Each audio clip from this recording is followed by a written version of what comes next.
Lorsque Dieu créa le monde, il observa dans la Torah pour y définir ses règles. En d'autres termes, dans la Torah, il y a tout, absolument tout. Une étude profonde des textes nous permet ainsi de déceler les secrets de la vie. Je vous invite, au fil des parachiotes, à un voyage pour mieux comprendre le monde et ce qu'il contient. Mais surtout, pour mieux comprendre l'homme et le rôle qu'il doit jouer au fil des générations. Alors, Rav Peretz, bonjour. Bonjour. On est parachat de Béchalach. On aimerait que vous nous éclairiez un petit peu sur certains points sur la paracha. Donc, après 210 ans d'esclavage, les peuples juifs sortent d'Égypte. On a le fameux épisode où ils se retrouvent face à la mer, derrière eux les Égyptiens. Moshe Rabbeinu s'exprime vers Hachem, prie vers Hachem, et Hachem il lui dit une phrase surprenante, c'est « Ne crie pas, ne me parle pas, mais plutôt agis ». Donc c'est assez surprenant dans le sens où, en général, le peuple juif, quand il est en détresse, le premier réflexe c'est de prier. Et là, Hachem il lui dit « Ne crie pas, mais agis ». Qu'est-ce que ça veut dire ? C'est une question très intéressante parce que, comme tu as très bien dit, la notion de la tfila, c'est une notion primordiale dans la vie d'un juif.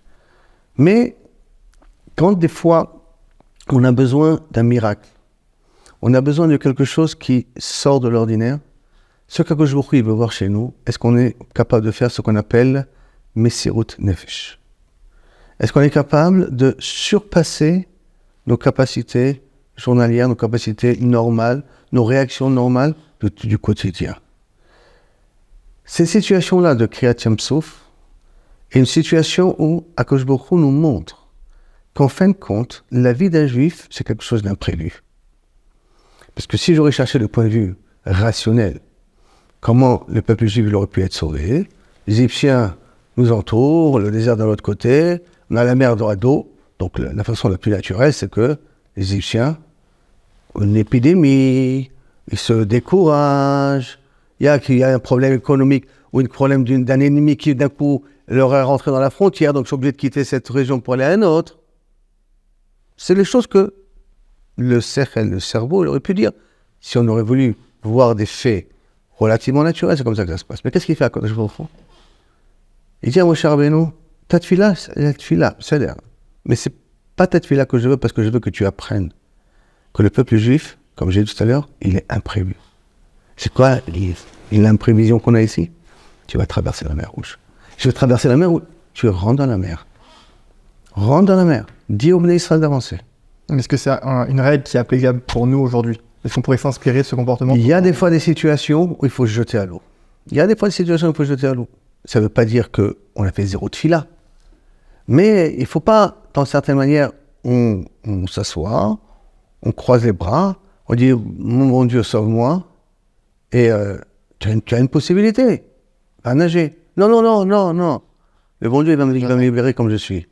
Non, et là, c'est vrai que, comme on l'a dit, la tefila, c'est quelque chose d'important, mais des fois, il faut savoir aussi que c'est arrivé le moment où il faut agir. Et au moment où il faut se lancer et ne pas attendre que kaviachol, quelque chose de surnaturel te vienne sans ne rien faire. Comme des fois, ça peut arriver dans un couple, ou dans une fille, des fois, elle m'a dit, moi, j'attends que le khatan, il me tape à la porte. Et je lui dis, ma petite, tu peux attendre, d'accord ? Alors, et en plus, je lui dis, va t'arranger, va te maquiller. Il dit, non, il me prendra comme je suis, je veux qu'il me connaisse nature. Je dis, non. Va t'arranger, va te maquiller, et après tu sors en chidour. Pourtant, on voit que des fois, il y a des niveaux de tzadikim qui ouvrent la porte, ils voient leur bourse d'argent sur le palier. Il y a une notion quand même, comme ça. La bourse d'argent sur le palier, c'est quelque chose qui est passé parce que Akadosh Baruch Hu a eu besoin de lui amener immédiatement. Mais ce que dit le Rabbeinu Bechayel dans Emunah Ubitachon, il dit « L'Ishtadlut est une obligation ». L'Ishtadlut ne sert à rien. C'est pas elle qui va amener. Mais à partir du moment où Akadosh Baruch Hu, il a dit Bezat Abecha Tochal Lechem, il a dit ça à Adam Arishon, qui est une klala, j'ai pas de problème, c'est une malédiction. Mais l'effort qu'on doit essayer de faire, elle nous est imposée pour cacher le miracle qu'Akadosh Baruch Hu il fait à tout instant. Là aussi la même chose. Là, c'est sûr qu'on va faire un miracle hors norme, on va reconnaître la grandeur d'Akadosh Baruch Hu de Moshe Rabbeinu, il n'y a pas de problème. Mais pour faire ce miracle, on a d'abord besoin de montrer que tu es apte à recevoir ce miracle. Et c'est quoi apte ? Je te dis, rentre dans l'eau.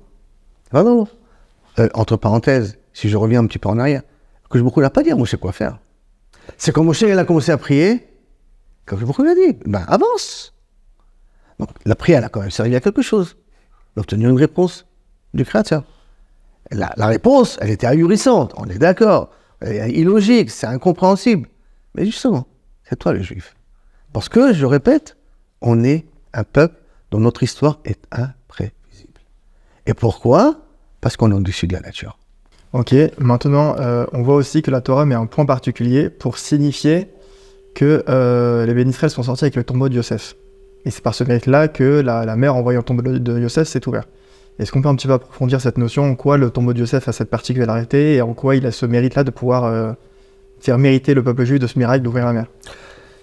Pour ça, il faudrait revenir un petit peu à certaines notions. Je ne veux pas dire des notions kabbalistiques, mais des notions de base qu'on parle un petit peu dans des livres ésotériques.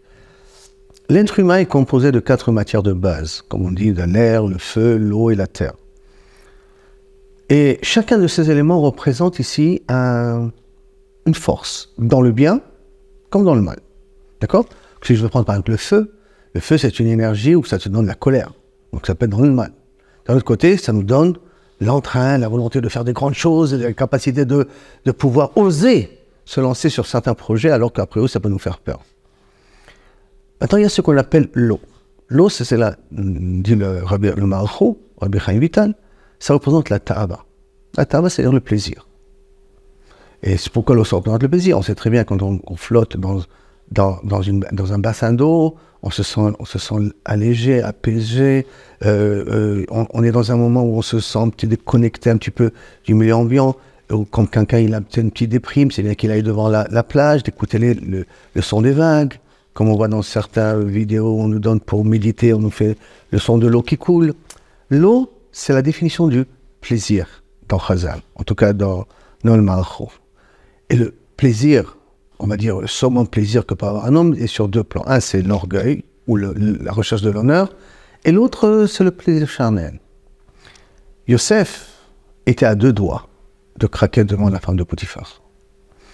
Et à ces 2 doigts, avec un justificatif idéologique, parce qu'il a montré comme quoi ils ont des enfants ensemble, et ces enfants-là vont être des tribus. Donc ça veut dire qu'elle a réussi presque à le convaincre que même du point de vue juif, il a tout intérêt à. Bon, c'est pas la paracha, donc je ne vais pas y rentrer. Qu'est-ce qui a fait que Yosef il s'est repris ? En tout cas, il s'est repris. C'est-à-dire qu'il a réussi à aller contre sa nature, contre sa logique, contre son désir normal de tout être humain dans des situations où semblerait-il que cette femme a été aussi très belle. Il faut savoir. C'est pas une femme de la rue. Un homme qui a une pouvoir d'aller contre toute logique. Et dans ce domaine-là, qui concerne la ta'ava, le plaisir charnel, qui est relié à l'eau, quand l'eau se présente devant lui, il ne tient pas. Ça veut dire que même quand on fait un miracle, il faut qu'on ait un petit mérite. Un petit quelque chose, un petit shuya, comme on dit en japonais.